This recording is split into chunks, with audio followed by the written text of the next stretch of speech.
नमस्कार सभी को। तो अपनी सीरीज चल रही थी राजस्थान जियोग्राफी की, जिसमें ये 19वां लेक्चर है अपना। ठीक, तो आगे अपना टॉपिक जो आता है वो है बांग परियोजनाएं, जो राजस्थान में कितनी है? 3। ये 3 नंबर आपको याद रखना है कि राजस्थान के अंदर बाघ परियोजनाएं कितनी है? 3 है। पहली कौन सी है? रणथंभौर। दूसरी सरिस्का। और तीसरी है मुकंदरा हिल्स। कौन से जिले हैं? रणथंभौर है सवाई माधोपुर के अंदर, और सरिस्का है अलवर में। मुकंदरा हिल्स ये कोटा, बूंदी, झालावाड़ और चित्तौड़ में पड़ता है। ये 2013 में है, ये 1978 और ये 1974। चौथी जो चीज आती है वो है रामसर साइट, आंध्र भूमि या नम भूमि। वे आंध्र भूमि जहाँ विशेष जीव एवं पक्षियों को संरक्षण मिलता है उसे रामसर साइट की श्रेणी में रखा जाता है। राजस्थान में वर्तमान में 2 रामसर साइट है। पहली है केवलादेव और दूसरी है सांबर। 2 रामसर साइट प्रस्तावित है। मानसागर कहाँ पे? जयपुर में। और चंबल ये कोटा वाली। ठीक, तो आपको ये ध्यान रखना है कि कितनी रामसर साइट है? 2 रामसर साइट है, और 2 प्रस्तावित है जो आने वाले समय में बन जाएंगी।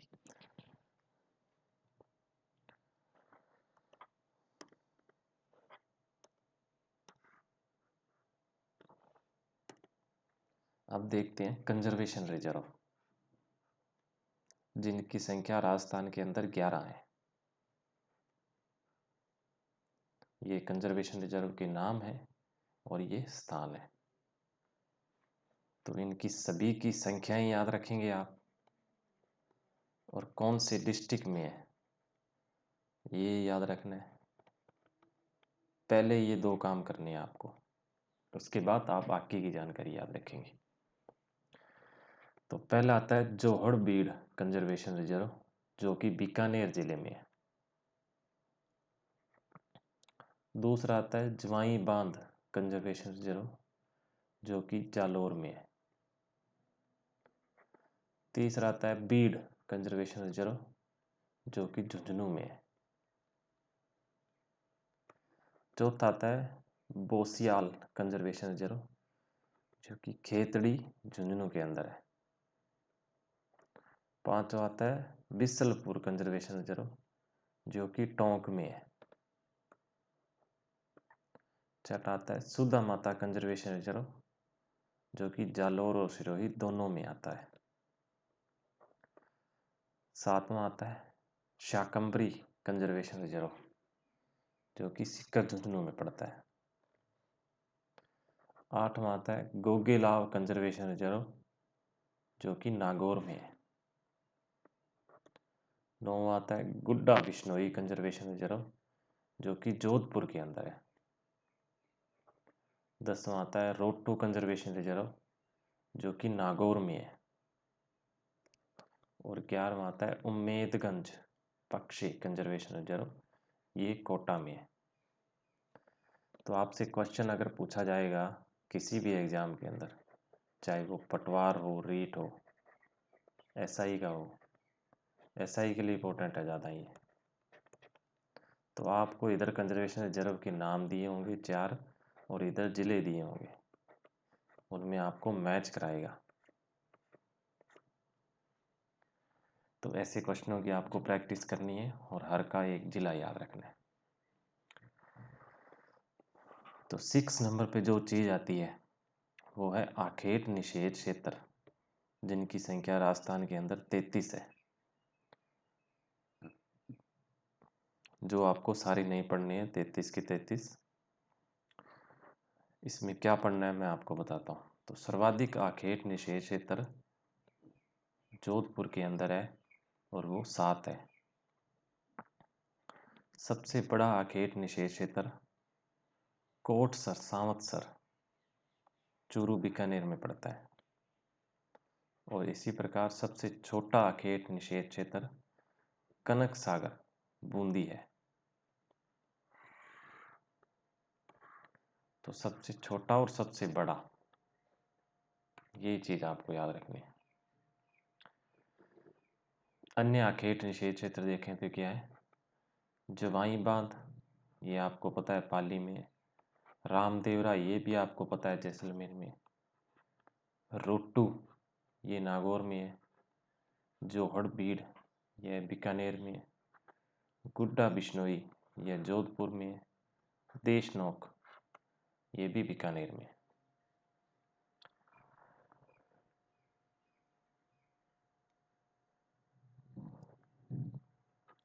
तो अगली चीज आती है 7 नंबर में, जो है जंतुआलय, जो राजस्थान के अंदर 5 है। कौन कौन से जिलों में है? उदयपुर, बीकानेर, जोधपुर का माचिया सफारी, कोटा, नाहरगढ़, जयपुर। देखिए, सबसे पहला जंतुआलय राम सिंह द्वितीय द्वारा रामनिवास बाग जयपुर में स्थापित किया गया। ठीक, तो ये कौन सा था? सबसे पहले अगर कोई जंतुआलय बना तो रामनिवास बाग जयपुर में बना था। राज्य में वैश्विक स्तरीय जंतुआलय जयपुर नाहरगढ़ में 4 जून 2016 को स्थापित किया गया था। इसमें सिर्फ 2016 याद रखें, स्थापित किया गया, जहां जयपुर जंतुआलय को स्थानांतरित किया गया था। जो रामनिवास बाग वाला था उसे स्थानांतरित कर दिया। ठीक, घड़ियालों का प्रजनन केंद्र जयपुर जंतुआलय में स्थित है। ठीक है, पक्षीशाला या गोडावन का प्रजनन केंद्र जोधपुर जंतुआलय में स्थित है। तो ये चीजें आपको याद रखनी है, ये इंपॉर्टेंट है। अगली चीज आती है मृग उद्यान, जिनकी संख्या राजस्थान के अंदर 7 है। राजस्थान में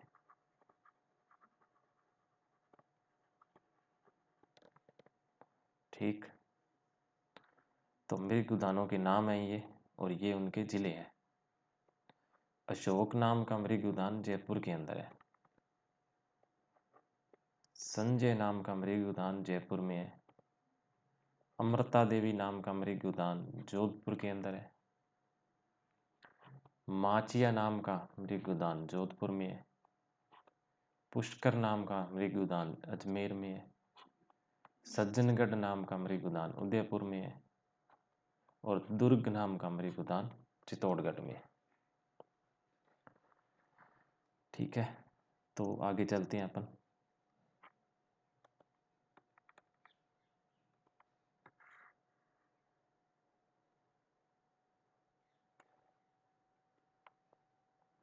ये देखिए, वन्य जीवों के संरक्षण के लिए प्रत्येक जिले का एक वन्य जीव घोषित किया गया है, जो कि निम्न है।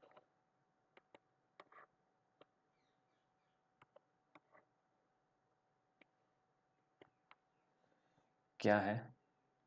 इससे क्वेश्चन पूछा गया था RS प्री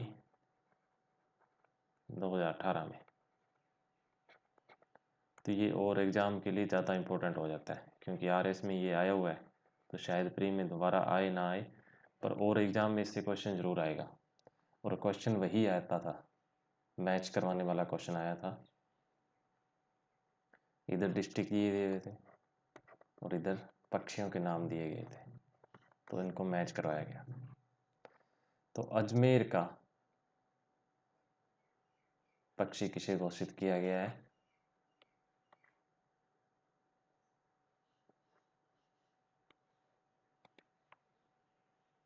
खड़मोर पक्षी को अजमेर का पक्षी घोषित किया गया। अलवर का पक्षी सांबर है। बांसवाड़ा का पक्षी जल पीपी है। बारां का पक्षी मगरमच्छ। पक्षी नहीं, वन्य जीव। इसमें पक्षी भी आएंगे और वन्य जीव भी आएंगे। ठीक, बारां के लिए मगरमच्छ। बाड़मेर के लिए लौकी या मरु लोमड़ी। ठीक, भीलवाड़ा के लिए मोर। बीकानेर के लिए बटवड़ तीतर।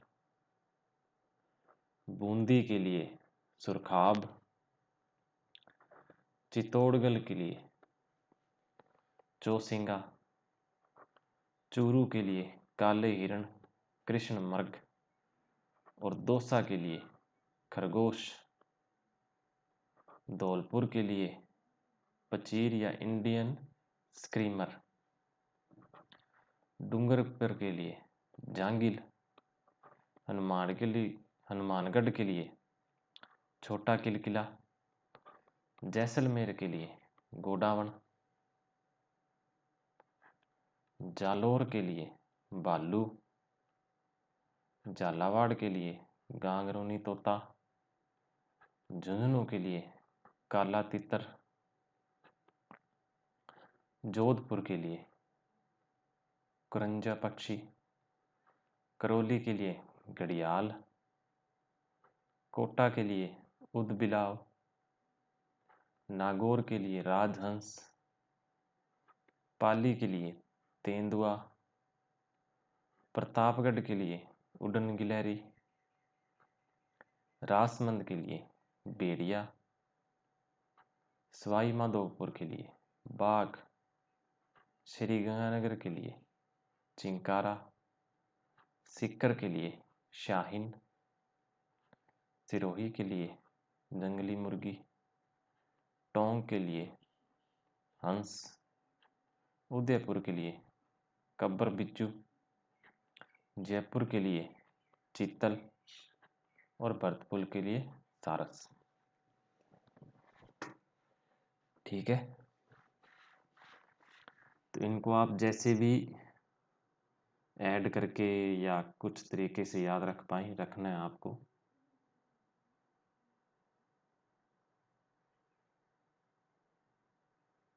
ठीक है, क्यों? क्योंकि ये बहुत इम्पोर्टेंट, सबसे इम्पोर्टेंट टॉपिक है ये। सबको लगता है कि ये 33 नाम है, हार्ड है, कौन पूछेगा। तो आपको पता होना चाहिए कि ये क्वेश्चन आ चुका है और आने वाले एग्जाम में, चाहे वो एसआई का एग्जाम हो या पटवार का, उनमें 101% ये क्वेश्चन आएगा। अब देखते हैं कुछ वन्य जीवों की जानकारी, अपन उनका डिटेल से पढ़ते हैं। पहला है चिंकारा। चिंकारा को 1981 में राज्य पशु घोषित किया गया था। इसका वैज्ञानिक नाम गजेला गजेला है। राजस्थान में यह एंटीलोप प्रजाति का चिंकारा पाया जाता है। चिंकारा के लिए नाहरगढ़ अभयारण्य व मरु अभयारण्य प्रसिद्ध है। दूसरी अपन बात करें तो वो गोडावण है। इसे 1981 में राज्य पक्षी घोषित किया गया था। इसका वैज्ञानिक नाम क्या है? एरिडियोटिस निग्रिसेप्स। इसे ग्रेट इंडियन बस्टर्ड या सोन चिड़िया भी बोला जाता है। ठीक, तो गोडावण का प्रजनन केंद्र जोधपुर जंतुआलय में स्थित है, जहाँ पे इसकी प्रजनन करवाया जाता है ताकि इसकी संख्या बढ़ सके। राष्ट्रीय मरु उद्यान में यह पक्षी सर्वाधिक पाया जाता है। राजस्थान में संकटकालीन प्रजाति में शामिल है। इसके संरक्षण के लिए राज्य सरकार द्वारा गोडावण संरक्षण अधिनियम 2014 पारित किया गया। अगला बात करें तो अगला है अपना गांगरोनी तोता। इसका वैज्ञानिक नाम है अलेक्जेंड्रिया पैराकीट। इसे हीरामन तोता भी कहा जाता है। ये मैं आपको पहले भी बता चुका हूँ कि ये मुकंदरा हिल्स राष्ट्रीय उद्यान में सर्वाधिक पाया जाता है। ये क्या करता है, मानव आवाज की हूबहू नकल करने वाला पक्षी माना जाता है इसे। ये मेंस में आया था 2 मार्क्स का क्वेश्चन क्लास आंकला पर। ठीक, तो ये प्रसिद्ध वन्य जीव प्रेमी है जिनका जन्म जोधपुर में हुआ और बाघों के संरक्षण के प्रयास के कारण इन्हें टाइगर मैन ऑफ इंडिया के नाम से जाना जाता है। इसका मतलब क्या हुआ कि राजस्थान में पैदा हुआ व्यक्ति इंडिया लेवल पे फेमस हुआ, ख्याति प्राप्त की। इसी प्रकार राजस्थान की कोई भी वस्तु या चीज या पहाड़ी कुछ भी हो, चाहे कोई स्कीम हो, सरकारी योजना हो, जो राष्ट्रीय स्तर पे फेमस होती है तो उससे क्वेश्चन आता ही आता है। जैसे अभी चल रही है मुख्यमंत्री चिरंजीवी योजना, तो ये काफ़ी इम्पोर्टेंट योजना है। आपको आने वाले एग्ज़ाम में ये 100% इससे क्वेश्चन आएगा। तो ऐसी चीज़ों पे आप ध्यान दिया कीजिए जिनसे 100% क्वेश्चन आने की पूरी उम्मीद रहती है। तो ये योजना काफ़ी पूरे भारत में इसका काफ़ी नाम देखने को मिल रहा है, सुनने को मिल रहा है, इसकी तारीफ की जा रही है। तो ये योजना पूछी जाएगी 100%। 1972 में इन्हें पद्मश्री और 2013 में राजस्थान रत्न से सम्मानित किया गया। इनकी प्रसिद्ध कृतियाँ, इनकी 2 बुक हैं, द टाइगर और द रिटर्न ऑफ टाइगर। ये बुक्स के नाम भी आपको याद रखने हैं क्योंकि ये काफ़ी पुरानी चीज़ हो चुकी है, 2013 में इन्हें मिला था। तो इससे आप अंदाज़ा लगा सकते हैं कि करंट में ऐसी कोई चीज़ आती है तो आपको किस तरह की चीज़ें करंट में ज़्यादा गौर से और ध्यान से पढ़नी है।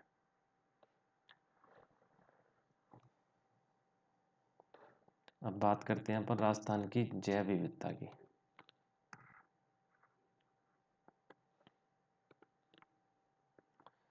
देखिए, जीव जंतुओं में पाई जाने वाली विभिन्नता और पारिस्थितिक जटिलता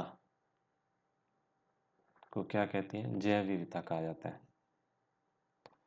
जैव विविधता का शब्द का प्रयोग सर्वप्रथम एडवर्ड ओ विल्सन ने किया था। जैव विविधता की दृष्टि से राजस्थान में 4 पारिस्थितिकी तंत्रों में विभक्त किया गया है। तो ये यहाँ से आपको 4 शब्दों में 5 नंबर का क्वेश्चन पूछ सकते हैं। तो 4 पारिस्थितिकी तंत्रों में व्यक्त किया गया है, जिसमें से पहला कौन सा है, मरु पारिस्थितिकी तंत्र। इस क्षेत्र में जीरोफाइट मतलब मरुदबिद, मरुदबिद वनस्पति, चिकारा, काला हिरण, मरु लोमड़ी, भेड़िया, खरगोश, नेवला आदि जीव पाए जाते हैं। दूसरी जो आता है वो है अरावली पर्वत पारिस्थितिकी तंत्र। जैव विविधता की दृष्टि से राजस्थान का सर्वाधिक समृद्ध क्षेत्र है। क्यों, ये पहाड़ी एरिया है, पहाड़ी एरिया है तो वहाँ पे वर्षा ज़्यादा होगी, वर्षा ज़्यादा होगी तो वहाँ पे पेड़ पौधे जंगल आदि ज़्यादा होंगे, जंगल और पेड़ पौधे अधिक होंगे तो वहाँ पाए जाने वाले जीव भी अधिक होंगे।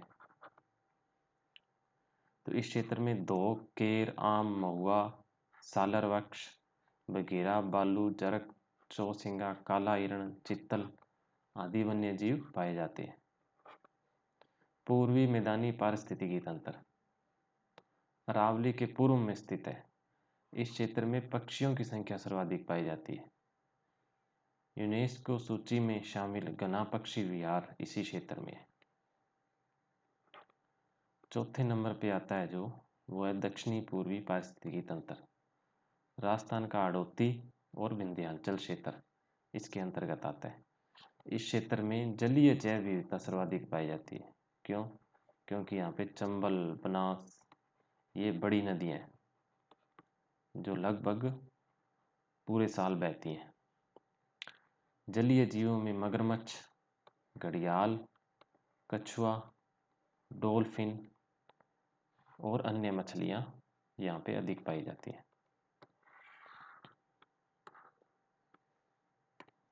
अब देखते हैं कि जैव विविधता का संरक्षण कैसे किया जाता है। जीव और वनस्पति संरक्षण दो प्रकार से किया जाता है, ये मैं पहले भी आपको बता चुका हूँ। पहला क्या है, स्वस्थानीय या इन सीटू कंजर्वेशन। संकटकालीन प्रजाति को उनके प्राकृतिक आवास में ही संरक्षण प्रदान करना। इसके अंतर्गत कौन है, जैव मंडल रिजर्व, राष्ट्रीय उद्यान, वन्य जीव अभयारण्य, संरक्षण रिजर्व, रामसर साइट। क्यों? क्योंकि ये मैं पहले आपको पढ़ा चुका हूँ सारा। ठीक, तो इसमें ये ज़्यादा इम्पोर्टेंट नहीं है। जो मैंने पहले आपको 4 टाइप पढ़ाए हैं वो ज़्यादा इम्पोर्टेंट है। वहाँ से 5 मार्क्स का क्वेश्चन आपको मेंस में देखने को मिल सकता है, इम्पोर्टेंट है। दूसरा है बहिस्थानीय संरक्षण। इस विधि में संकटग्रस्त पादप जंतु प्रजातियों को उनके प्राकृतिक आवास से बाहर कृत्रिम आवास में संरक्षण प्रदान किया जाता है। मतलब इनके लिए अलग से कृत्रिम रूप से मानव निर्मित ऐसी व्यवस्था की जाती है, चाहे वो पेड़ पौधे लगाना हो और कुछ करना हो तो ऐसी चीज़ें बनाई जाती हैं। जैसे बोटनिकल उद्यान है, बीज बैंक है, टिश्यू कल्चर लैब है, चिड़ियाघर है, एक्वेरियम है, जीन बैंक है। तो ये ऐसे प्रयास किए जाते हैं।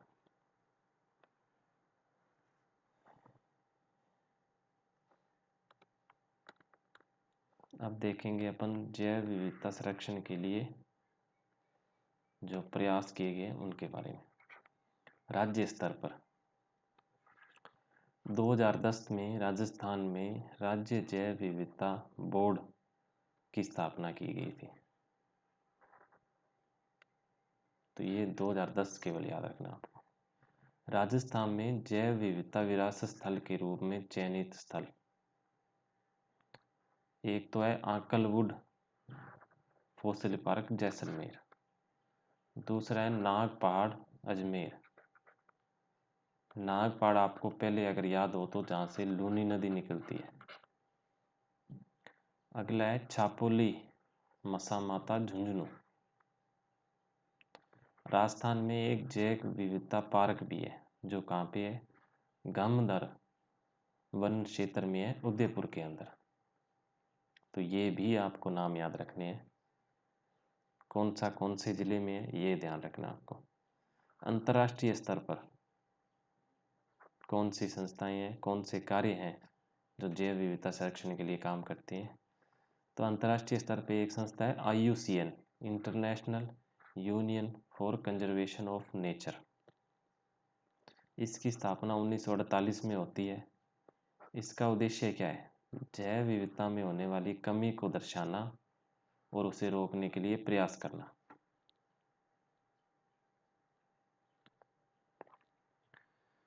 दूसरा है रेड डाटा बुक। इसे IUCN द्वारा जारी किया जाता है। पहली बार ये 1972 में जारी की गई थी। इसमें क्या होता है, संकटग्रस्त प्रजाति को दर्शाया जाता है कि जो प्रजातियां चाहे वो वन्य जीवों की हों, पक्षियों की हों या पेड़ों की हों, जो विलुप्त होने वाली है, जिनकी संख्या बहुत कम बची है, जो विलुप्ति की कगार पर है, उन्हें दर्शाया जाता है। तो इस रेड डाटा बुक का प्रतीक क्या रखा जाता है, लाल पांडा। क्यों? क्योंकि वो विलुप्त हो चुका है। तीसरा है CITES, conservation on international trade in endangered species. Endangered का मतलब होता है संकटग्रस्त या विलुप्ति के कगार पर जो प्रजातियां हैं। IUCN द्वारा 1973 में आयोजित सम्मेलन में संकटग्रस्त प्रजातियों के अंतर्राष्ट्रीय व्यापार पर नियंत्रण लगाने संबंधी सहमति बनी थी। हम देखते हैं कुछ जैव विविधता सम्मेलन आयोजित किए जाते हैं, उनके बारे में अपन पढ़ते हैं। जैव विविधता सम्मेलन, इसे शॉर्ट में CBD कहते हैं, कन्वेंशन ऑन बायोलॉजिकल डाइवर्सिटी। जैव विविधता सम्मेलन 1992 के रियो डी जेनेरियो सम्मेलन के दौरान अस्तित्व में आया था। भारत में जैव विविधता संरक्षण अधिनियम 2002 में बनता है, ये ध्यान रखना आपको इम्पोर्टेंट है। भारत में पर्यावरण, वन, जल, वायु, जैव विविधता को एक ही दायरे में लाने के उद्देश्य से 2010 में राष्ट्रीय ग्रीन ट्रिब्यूनल, जिसका मुख्यालय नई दिल्ली में है, का गठन हुआ था। अब देखते हैं जैव विविधता हॉटस्पॉट क्या चीज़ होती है। यहाँ से आपसे 2 मार्क्स का क्वेश्चन पूछ सकते हैं, जैव विविधता हॉटस्पॉट की डेफिनेशन, या आपसे पूछा जाएगा भारत में जैव विविधता हॉटस्पॉट कौन से हैं, तो उनके नाम। तो ये 4 हैं। अब बात करते हैं इसकी परिभाषा की, कि जैव विविधता हॉटस्पॉट कहते किसे हैं। वे क्षेत्र जहाँ अधिक जैव विविधता होती है तथा जहाँ विलुप्ति की कगार पर पहुँचने वाली दुर्लभ प्रजातियों की अधिकता होती है, उसे हॉटस्पॉट कहलाते हैं।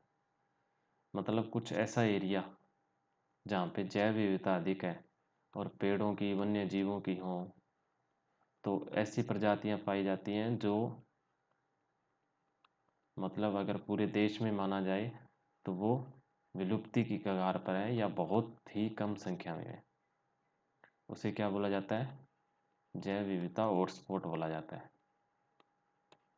क्यों? क्योंकि अगर ये यहाँ से, इस हॉटस्पॉट से ये प्रजाति खत्म होगी तो ये पूरे देश से खत्म हो जाएगी, क्योंकि ये यहीं पाई जाती हैं और पूरे देश में बहुत कम इनकी संख्या बची हुई है। ठीक, तो भारत में बायोडायवर्सिटी हॉटस्पॉट 4 है।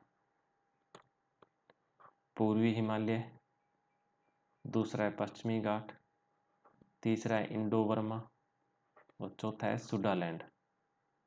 भारत का निकोबार क्षेत्र शामिल है सुडालैंड के अंतर्गत। जैव विविधता दिवस कब मनाया जाता है? 22 मई को।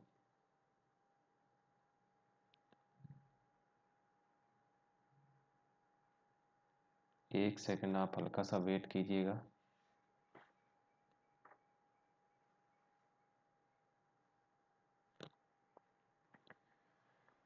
ठीक, और वर्ष 2010 से 2020 को यूनेस्को द्वारा जैव विविधता दशक घोषित किया गया था।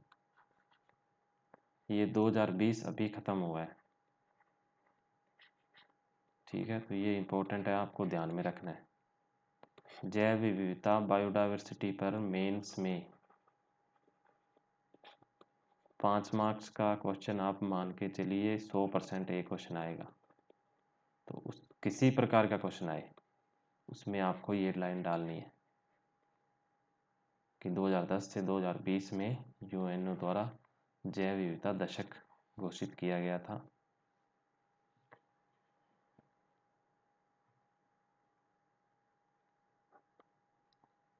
तो मेंस में आप मान के चलिए कि 5 नंबर का भी आ सकता है और 10 नंबर का भी आ सकता है। 10 नंबर का बड़ा क्वेश्चन आएगा तो उसमें एनालिटिकल चीज़ें पूछी जाएंगी। उसमें क्या पूछेंगे आपसे कि जैव विविधता संरक्षण के लिए क्या प्रयास हो रहे हैं और क्या भविष्य में आप इसे किस तरह से देखते हैं। तो उसमें आपको ऐसी चीज़ें डालनी है कि ये प्रयास यूएनओ द्वारा किए जा रहे हैं, जैव विविधता दशक के रूप में मनाया गया है, जिससे कि भविष्य में लाभ देखने को मिल सकता है। ठीक है, और भी हो, चाहे प्री हो या और बाकी एग्जाम हो, जैव विविधता जो मैंने आपको पहले पढ़ाए हैं सारी चीज़ें, उनसे क्वेश्चन ऑब्जेक्टिव टाइप जितने भी एग्जाम होते हैं तो 1-2 क्वेश्चन आते ही आते हैं, ज़्यादा भी आ सकते हैं पर 1 या 2 क्वेश्चन आप मान के चलिए आते ही आते हैं।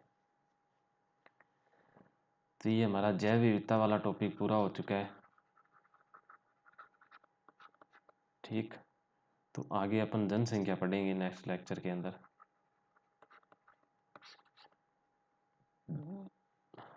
तो आज का लेक्चर ख़त्म करते हैं यहीं। धन्यवाद।